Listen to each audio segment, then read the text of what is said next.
நட்பவி நட்பவி நட்பவி, நான் உங்கள் my super tips. எல்லோரும் எப்படி இருக்கிறீர்கள்? நீங்கள் எல்லோரும் சந்தோஷமாக இருக்க நான் என் இஷ்ட தெய்வமான ஆஞ்சநேயரிடம் கொண்டாடுகிறேன். இந்த ஏபிடி பார்சல் சர்வீஸ்ல மலையை தூக்கிட்டு போற மாதிரி போஸ்ட் கொடுப்பாரு அவருங்களா? ஏன் இதுக்கு முன்னால ஆஞ்சநேயரை நீ வேற எங்கேயுமே பார்த்து? நான் இந்த முறை கொண்டு வந்துள்ள டிப்ஸ் அருமையான பௌர்ணமி, சித்திரா பௌர்ணமி என்றால் எங்கள் வருடத்தில் முதல் வரும் பௌர்ணமி சித்திரா பௌர்ணமி ஆகும். அந்த அன்று சூரியனும் சந்திரனும் மிகவும் பிரகாசமாக ஒளி தரும் அருமையான நாள்.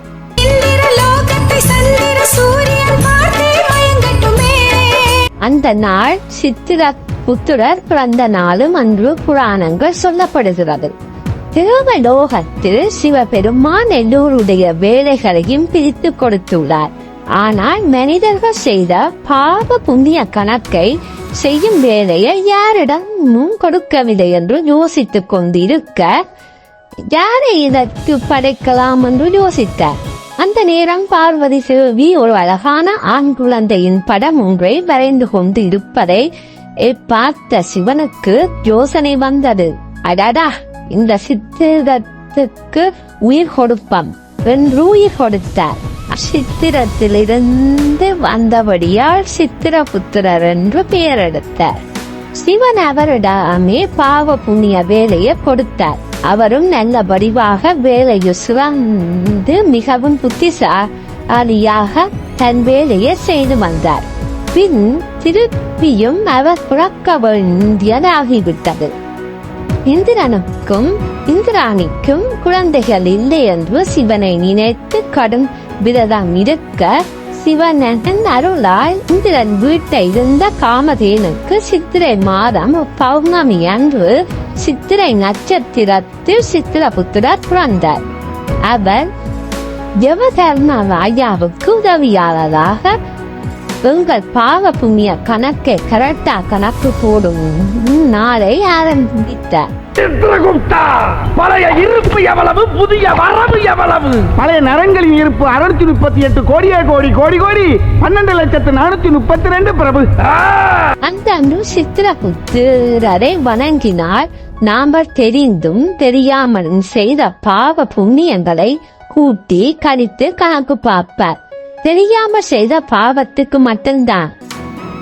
தெரிந்து செய்த பாவங்களாக இருந்தால் இது ஒரு திருந்தி நீங்கள் எங்க எதற்கு பிழை செய்தீர்கள் என்று யோசித்து தெய்வத்திடமும் செய்தவர்களிடமும் மன்னிப்பு கேட்டு திருந்தினால் கொஞ்சம் உங்களுக்காக கடவுளிடம் மன்றாடி கதைப்பார் என்ற சித்திரபுத்திரர். வாங்கோ மை சூப்பர் டிப்ஸுக்கு போவோம். இந்த முறை செவ்வாய்க்கிழமை 25 சித்திரை மாதம் 24ஆம் ஆண்டு சித்திரா பௌர்ணமி வருகிறது. அந்த அன்று தாய் இல்லாதவர்கள் தாய்மாருக்கும் அம்மன்மாருக்கும் சித்திர புத்திரருக்கும் சித்தன்மாருக்கும் சத்யநாராயணருக்கும் விரதம் இருப்பது மிகவும் நல்ல. வழமை போல் முதல் நாளே வீடு எல்லாம் சுத்தம் செய்து உங்களால் இயன்ற பூசை பொருட்களை வேண்டி வைக்கவும். நீங்கள் முன்னூறு பூசை செய்வதாக இருந்தால், அதாவது தாய்க்கு தாயின் படத்தை துடைத்து பொட்டு பூ எல்லாவற்றையும் வைத்து ஒரு விளக்கு ஏற்றி தாயிடம் ஆசீர்வாதம் வேண்டி பின் உங்க சுவாமி பட விளக்கை ஏற்றி உங்க உடலுக்கு ஏற்றவாறு விரதம் இருந்து சித்திரபுத்திர என் இஷ்ட தெய்வத்தையும் குல தெய்வத்தையும் வணங்கவும்.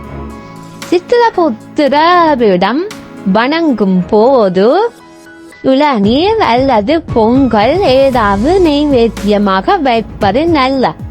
நீங்கள் சித்திரபுத்திரருக்கு முழு நாளும் விரதமாக இருப்பதாயிருந்தால் பாலையும் உப்பையும் தவிர்க்க வேண்டும். இது எதுவும் இல்லாவிட்டாலும் பானகமும் பழமும் வைக்கலாம். உங்களிடம் ஒரு குப்பி பெண் இருந்தாலும் வைத்து கும்பிட வேணும். அவரின் நாமத்தையோ பாடலையோ வரலாறையோ கேட்டு அல்லது சொல்லி கும்பிடவும்.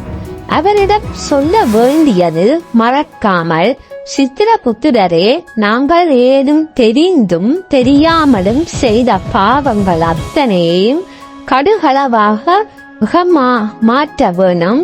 நாங்கள் கடுகளவு செய்த புண்ணியம் எல்லாம் மலையாக குவிய வேணும் என்று கும்பிடவும். பின் முன்னோருக்கும் 16 வகை மரக்கறி வசதி இருந்தால் சமைத்து, உங்களால் இயன்ற சமைத்து கும்பிட்டு, பின் மாலை சத்தியானந்த பூஜை செய்து எல்லா தெய்வங்களுக்கும் நன்றி சொல்லி பிரபஞ்சத்துக்கு நன்றி சொல்லவும். இந்த நாளில் உங்களிடம் வசதி இருந்தால் ஏழை படிக்கிற பிள்ளைகளுக்கு கொப்பி, பேனாக்கள், பென்சில்கள் வேண்டி கொடுக்கலாம். கோடைக்காலம் என்ற படியால் தாகத்துக்கு தண்ணீர், ஜூசுகள் வேண்டி கொடுப்பது நல்ல. உங்கள் அம்மாவில் பூசையும் செய்வதால் இருந்தால் உணவு, உடையும் வேண்டி கொடுப்பது மிகவும் நல்ல. இன்னும் ஒன்று செய்வீர்களா? தெரிந்தும் தெரியாமல் ஏதோ ஒரு காரணத்துக்கு உங்கள் அம்மா அப்பாவை வயோதிப மடத்தில் விட்டு இருந்தால் அவர்களிடம் மன்னிப்பு கேட்டு உங்கள் குடிசையோ மாளிகையோ கூட்டி வந்து அவர்களை உங்களால் இயன்ற அளவு பார்ப்பது மிகவும் நல்ல.